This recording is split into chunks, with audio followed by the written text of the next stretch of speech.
শিৱসাগৰৰ এজন যুৱকে কিনিলে এয়াৰক্ৰাফ্ট 9 মাহৰ ভিতৰতে কিনি দেখুৱালে যুৱকজনে ইয়াত বহি আপুনিও অৰ্ডাৰ কৰিব পাৰিব আপোনাৰ প্ৰিয় খাদ্য নৱবৰ্ষৰ এই প্ৰাক্ষণত শিৱসাগৰবাসীৰ বাবে এয়া এক বিশেষ উপহাৰ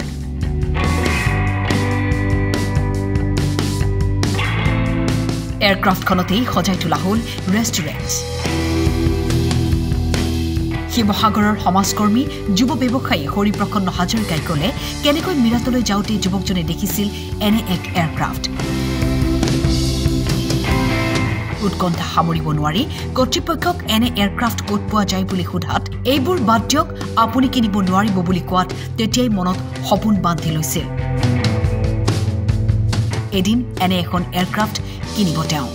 আৰু আজি বাস্তৱত পৰিণত হ'বলৈ ওলাইছে সেই সপোনটো প্ৰথমতে শিৱসাগৰবাসীৰ লগতে সমূহ অসমবাসী ৰাইজক নমস্কাৰ জনাইছোঁ সেৱা জনাইছোঁ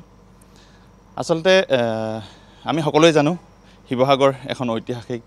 চহৰ ঐতিহাসিক জিলা আৰু ইয়াতে আমাৰ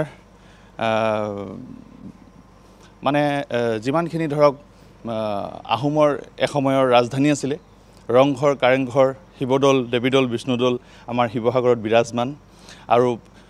পৰ্যটকৰ এক কেন্দ্ৰবিন্দু হৈ পৰিগণিত হৈ আহিছে সেইকাৰণে আমি ভাবিলোঁ যে মানে শিৱসাগৰত কিবা এটা ব্যক্তিক্ৰম যদি কৰা যায় নিশ্চয় শিৱসাগৰবাসীৰ লগতে সমগ্ৰ অসমবাসীৰ কাৰণে গৌৰৱৰ কাৰণ হৈ উঠিব তো তাকে চেষ্টা কৰি এক প্ৰচেষ্টা হাতত লৈছিলোঁ মই একচুৱেলি হৰিদ্বাৰ গৈছিলোঁ আজি প্ৰায় 8-9 মাহ আগতে হৰিদ্বাৰ যাওঁতে মেৰঠ নামৰ এটা জেগা যেতিয়া মই পাৰ কৰিছিলোঁ তেতিয়া এখন পথাৰৰ মাজত বিশালকায় মানে এখন এয়াৰক্ৰাফ্ট মই দেখা পাইছিলোঁ আৰু যিখন মানে অৰিজিনেল আছিলে আৰু মই তেতিয়া ভাবিছিলোঁ যে এনেকুৱা এখন মানে এয়াৰক্ৰাফ্ট ইয়াত কেনেকৈ আহিব পাৰিলে তাৰপিছত উৎসুক মনটোত মানে লৈ সেই ৰেষ্টুৰেণ্টখনত তাত আগমন কৰিছিলোঁ তাৰপিছত ৰেষ্টুৰেণ্টখনত যেতিয়া সোমাই গৈছিলোঁ যেতিয়া ভাবিছিলোঁ তেওঁলোকক সুধিছিলোঁ যে এনেকুৱা এখন মই কিনিব বিচাৰোঁ আৰু এনেকৈ মই কোনফালে যাব লাগিব কাক লগ কৰিব লাগিব তেতিয়া মোক হাঁহিছিলে চবেই হাঁহিছিলে তেতিয়া কৈছে যে আপুনি ইয়াতে চাহ খাওক কিবা খাওক ভাত পানী খাওক তাৰপিছত এনেকৈ আপোনালোকে এইখন কিনিব নোৱাৰিব তেতিয়াই মনত এটা জিদ আহিছিলে যে এদিন নহয় এদিন এখন এয়াৰক্ৰাফ্ট মই আমাৰ অসমবাসীৰ কাৰণে লৈ আহিম আৰু তাৰপিছতে পৰিকল্পনা মতে আহি এই পৰ্যায় পালোহি মই জনাত সমগ্ৰ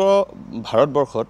6-7খনমান এনেকুৱা মই এয়াৰক্ৰাফ্ট মই গুগলৰ মাধ্যমেৰে হওক বা মই যিমান দূৰ পেন ইণ্ডিয়া মই ভ্ৰমণ কৰিছোঁ মই 6-7খনমান মই গম পাওঁ আৰু তাতকৈ যদি বেছি আছে নাজানো আৰু উত্তৰ পূৰ্বাঞ্চলত বিশেষকৈ এতিয়ালৈকে মই জনাত নাই আৰু হয়তো এইটোৱে প্ৰথম হ'ব এইখন আপোনাৰ এয়াৰবাছ 320 এয়াৰ ইণ্ডিয়াৰ আৰু ইয়াৰ দীঘল আছে আপোনাৰ 123 ফুট আৰু বহল আছে আপোনাৰ 110 ফুট যেহেতু এয়াৰবাছখনত আপুনি যেতিয়া পৰিভ্ৰমণ কৰে যেতিয়া আমি ফ্লাই কৰোঁ তেতিয়া তাতে 180 সিটৰ এখন পেছেঞ্জাৰ এয়াৰবাছ হয় কিন্তু যেতিয়া আমি তাতে চেয়াৰবিলাক আমি সংযোগ কৰিম বা লগতে টেবুলবিলাক আমি সংযোগ কৰিম তেতিয়াৰ পৰা আমি 70 জনৰ পৰা 80 জন মানুহৰ খোৱা বোৱাৰ কাৰণে ব্যৱস্থা কৰিব পাৰিম মানে চাওক এয়াৰক্ৰাফ্ট এখন মানে উৰাজাহাজ বুলি ক'লে আমাৰ সৰুৰে পৰা এটা বিৰাট এটা আকাংক্ষা আছিল যে মানে আমি উৰাজাহাজ এখনত কেতিয়া ভ্ৰমণ কৰিব পাৰিম মোৰ নিজৰ সৰুকালৰ কথা কৈছোঁ তেতিয়া আমি কেতিয়াবা ঘৰত পঢ়ি থাকিলে বা টিউশ্যন কৰি থাকিলেও বা স্কুলত থাকিলেও যেতিয়া উৰাজাহাজ ওপৰে উৰি যায় আমি দৌৰ মাৰি আহি বাহিৰত চাবলৈ আহোঁ যে উৰাজাহাজ উৰি গ'ল এখন উৰাজাহাজত উঠি তাৰ মানে অনুভৱটো তেওঁলোকে ল'ব পাৰিব লগতে এটা থলুৱা খাদ্যৰ ব্যৱস্থা কৰা হ'ব তেওঁলোকে তাতে ধৰক চাহ ভাত পানী এনেকৈ ধৰক যিমানখিনি হয় থলুৱা খাদ্য খাব পাৰিব আৰু সকলোখিনি আমেজ ল'ব পাৰিব আৰু সকলোখিনি আপোনাৰ যেনেকুৱা ধৰণৰ ধৰক এখন এয়াৰক্ৰাফ্টত উঠিবলৈ যিখিনি ধৰক প্ৰচিডিউৰ মেইনটেইন কৰিব লাগে সেইখিনি আমি তেনেধৰণে তেওঁলোকক সেই টেষ্টটো দিবলৈ চেষ্টা কৰিম যোৱা 16 ডিচেম্বৰ ৰাতি এয়াৰ ইণ্ডিয়াৰ গেট নাম্বাৰ 9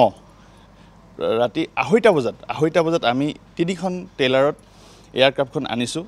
তাৰে পৰা আহোঁতে এতিয়ালৈকে আজি 22 তাৰিখ 6 দিনত তেওঁলোকে 600 কিলোমিটাৰ পাৰ কৰিছে মানে পাৰ ডে তেওঁলোকে 100 কিলোমিটাৰকৈ আহিছে আৰু সেইটো হিচাপত যিহেতু মুম্বাইৰ পৰা শিৱসাগৰলৈ 3000 কিলোমিটাৰ হয় মই 30 দিনৰ হিচাপ ধৰিছোঁ মানে বিহুৰ আগত আমাৰ শিৱসাগৰ পাবহি বুলি মোৰ আশা মুকলি হোৱা সম্ভাৱনা নাই আহি ইয়াতে পাবহি শিৱসাগৰ পাবহি তাৰ পিছত যিহেতু ডিসমেন্টলিং কৰি থোৱা হৈছে সেইখন আকৌ পুনৰ এছেম্বলিং কৰা হ'ব আৰু তাৰ ভিতৰত যদি ইণ্টেৰিয়ৰ আছে সেই ইণ্টেৰিয়ৰখিনি আমি মানে ৰাইজৰ সুবিধা অনুযায়ী আমি বনাব লাগিব অলপ সময় লাগিব আৰু তেনেকৈ এটা পৰিৱেশ গঢ়ি তুলিব লাগিব যিহেতু সৰু সৰু ল'ৰা ছোৱালী আহিব ফেমিলিজ আহিব তেওঁলোকৰ সুবিধাৰ কাৰণেও অকমান পৰিৱেশ এটা গঢ়ি তুলিব লাগিব তাৰ কাৰণে অকমান সময়ৰ প্ৰয়োজন আৰু লগতে আমি শিৱসাগৰবাসীৰ লগতে সমূহ অসমবাসীৰ পৰা আশীৰ্বাদ বিচাৰিছোঁ মৰম বিচাৰিছোঁ যাতে এই কামত আমি সুকলমে আগবাঢ়িব পাৰোঁ মুম্বাইৰ পৰা ইতিমধ্যে লৈ অহা হৈছে বিশেষ এয়াৰক্ৰাফ্টখন ৰাইজৰ বাবে শীঘ্ৰেই মুকলি কৰা হ'ব এয়াৰক্ৰাফ্ট ৰেষ্টুৰেণ্ট আৰু তাৰ পিছতে শিৱসাগৰবাসীয়ে এই বিশেষ এয়াৰক্ৰাফ্ট ৰেষ্টুৰেণ্টত বহি একাপ কফি অথবা চাহ খোৱাৰ মাদকতা ল'ব পাৰিব শিৱসাগৰৰ পৰা সঞ্জয় পাৰিকৰ ৰিপৰ্ট টাইম